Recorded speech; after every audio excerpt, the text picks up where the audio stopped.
Salut à tous, heureux de vous retrouver pour cette nouvelle vidéo. Comme promis, on va parler de couteaux fabriqués par des manufacturiers d'armes à feu. Et aujourd'hui, j'ai choisi de vous parler de Hogg, avec deux couteaux assez différents. Hogg est fondé en 1968. À la base, Guy Hogg, le fondateur, était policier à Los Angeles et se fabriquait des poignets pour son arme de service, parfaitement adaptée à sa main. Puis il a commencé à en faire pour des collègues, et ça a tellement bien marché qu'il a décidé d'en faire son activité principale. Maintenant, l'entreprise a bien grossi, elle est gérée par ses fils et ses petits-fils, et ils font partie des leaders dans tout ce qui est poignets, grippes, et même plein d'autres accessoires pour armes à feu. Pour la partie qui nous intéresse, ils font des couteaux, made in USA bien sûr, depuis 2011, ce qui les a d'ailleurs obligés à déménager leur siège au Nevada à cause d'une loi californienne sur les couteaux automatiques. Et ils en font pas mal même si j'en ai pas ici. Moi je vais me concentrer sur ces deux couteaux, le Microflip X1 et le DK.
Commencer par les caractéristiques de ces deux couteaux. Ils sont quand même assez différents, même s'ils sont dans la même tranche de prix. Alors dans leur gamme, ils ont des couteaux beaucoup plus chers. Malheureusement, j'ai pas un budget illimité. Mais même si c'est leur entrée de gamme, je trouvais que c'était assez pertinent. Je trouvais que ça pouvait quand même donner un avis sur la marque et sur leur savoir-faire. Alors, les caractéristiques du X1. Une taille totale de 16,6 cm, une taille fermée de 10,2 cm, une longueur de lame de 6,7 cm, une épaisseur de 3 mm, le tout pour un poids de 74 grammes. Donc il a l'air trapu comme ça, mais au final il est assez léger. Pour le DK, on est sur une taille totale de 19 cm, une taille fermée de 10,7 cm, une lame de 8,2 cm, une épaisseur de 2,4 mm, le tout pour un poids de 59 grammes. Donc juste un petit peu plus lourd qu'un bug out par exemple. Au niveau de la lame du X1, on a une lame de type Warmcliffe, sachant qu'il existe aussi en drop point.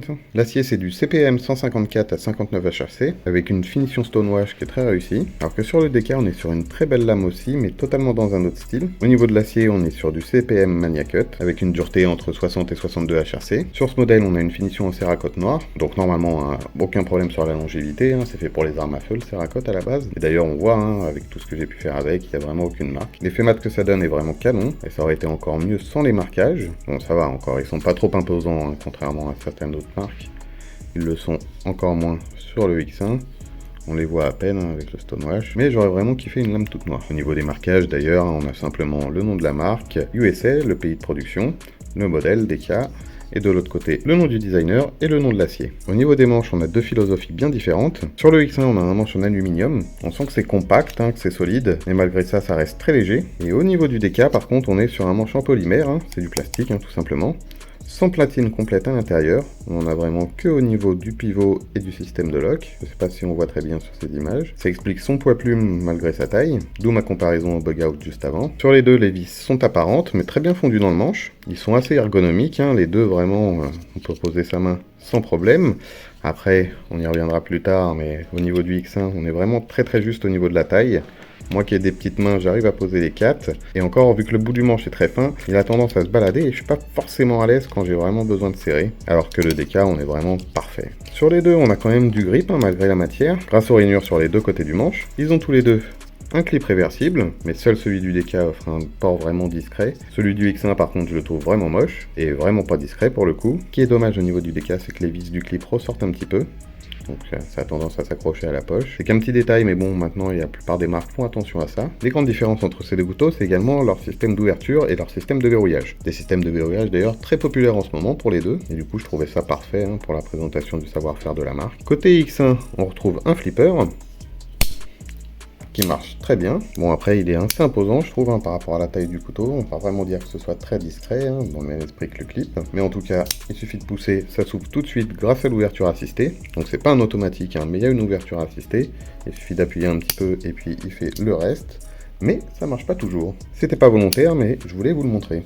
En fait, il faut vraiment pas être tout mou dessus, il faut vraiment mettre un petit coup sec. Donc il n'y a pas de roulement à billes hein, avec ce système d'ouverture assistée. Et du coup, je trouve que c'est pas fou quand même. Parce que si vous prenez des couteaux chinois avec roulement à billes, vous ratez jamais l'ouverture. Et ça claque tout le temps sans problème, quelle que soit la façon dont vous appuyez sur le flipper. Au niveau du verrouillage, on trouve un button lock qui est à la mode en ce moment. Alors il fait son taf, hein, il bloque et il débloque bien la lame. Sauf que à cause de l'assistance à l'ouverture, vous pouvez pas le fermer vraiment correctement. Donc au final, il faut vraiment s'y prendre à plusieurs fois, et quitte à pas utiliser la deuxième main pour le fermer. On a également une sécurité sur ce manche qui sert pas à bloquer la lame quand elle est fermée pour éviter tout accident au niveau de l'ouverture, mais qui la bloque quand elle est ouverte. Alors, du coup, hein, c'est mon avis personnel, mais je vois pas vraiment l'intérêt, sûrement pour sécuriser le button lock. Hein. Mais comme je vous disais, avec l'ouverture assistée, de toute façon, la lame elle retombe pas d'elle-même, donc il y a quand même très peu de risques hein, que quelque chose arrive. Ou alors ils auraient pas confiance en leur système de verrouillage. Je sais pas. Je suis perplexe en tout cas quant à l'utilité de cette sécurité. En plus, ça doit ajouter quelques grammes et puis c'est franchement pas joli, je trouve, au niveau du couteau. Donc vraiment pas fan de cette idée. Côté des cas, par contre, on est plus classique. Hein, on est sur une ouverture par Sumstead qui marche très bien. Ici, il n'y a pas d'assistance. Hein, c'est vraiment l'inertie de la lame qui fait tout le boulot. Et au niveau du verrouillage, on est sur un Able Lock, comme ils l'appellent. Un axis lock quoi en gros. Ça marche très bien hein, et puis ça a l'avantage d'être ambidextre. Ça commence à faire beaucoup de points communs avec le bug out tout ça. Et c'est voulu hein, on va pas se mentir, hein, c'est très clairement un bug out killer. Le bug out, hein, je vais pas me faire que des amis mais que j'apprécie pas trop. Chaque fois que je l'ai eu en main j'ai eu l'impression de tenir un jouet, j'avais vraiment pas confiance. Alors je sais que tout le monde me dit que c'est un couteau génial, il est très beau, hein. Je salue la performance au niveau du poids, de l'encombrement etc. Mais justement, c'est un peu trop pour moi. Et là, le fait que lui pèse un petit peu plus, c'est marrant, mais j'ai pas cette impression-là en main. Là, pour le coup, on est un peu moins cher pour un couteau avec lequel je suis beaucoup plus à l'aise quand je l'ai en main. Bon, attention, hein, j'avoue qu'il y a certaines versions de Bug Out qui ont failli me faire craquer malgré leur prix. Mais là, on est aux alentours de 150 balles hein, pour des prestations qui sont quand même un peu mieux pour moi. La taille est vraiment parfaite, hein, que ce soit le manche ou au niveau de la lame, ce qui fait qu'il est très polyvalent. Le manual cut est top. Alors après à voir sur le long terme et au niveau de l'affûtage, mais là pour l'instant j'ai vraiment rien à redire. Et bien sûr c'est fabriqué aux USA également. Donc celui-là c'est vraiment un petit coup de cœur pour moi. Le X1 je suis un petit peu plus mitigé, hein, comme je vous disais tout à l'heure.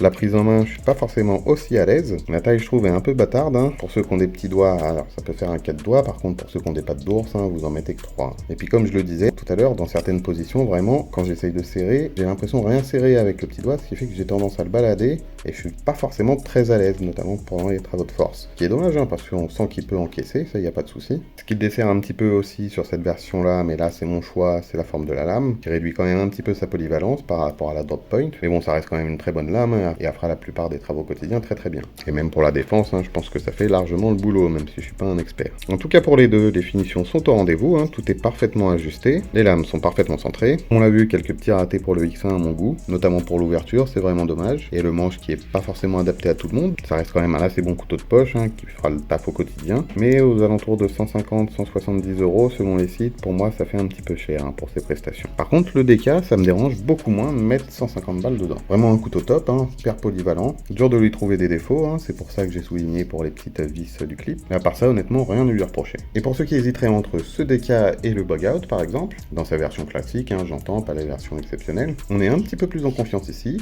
on est un peu moins cher qu'un Bug Out classique, un peu moins de 150 euros hein, sur la plupart des sites. C'est une impression personnelle, mais on a plus une impression de solidité quand on l'a en main. Après, ça se jouera surtout à l'esthétique, selon les goûts de chacun. Au niveau du packaging, parce que je sais que ça en intéresse certains, elles arrivent dans des petites pochettes comme ceci, très simple, hein, vraiment, made in Mexico.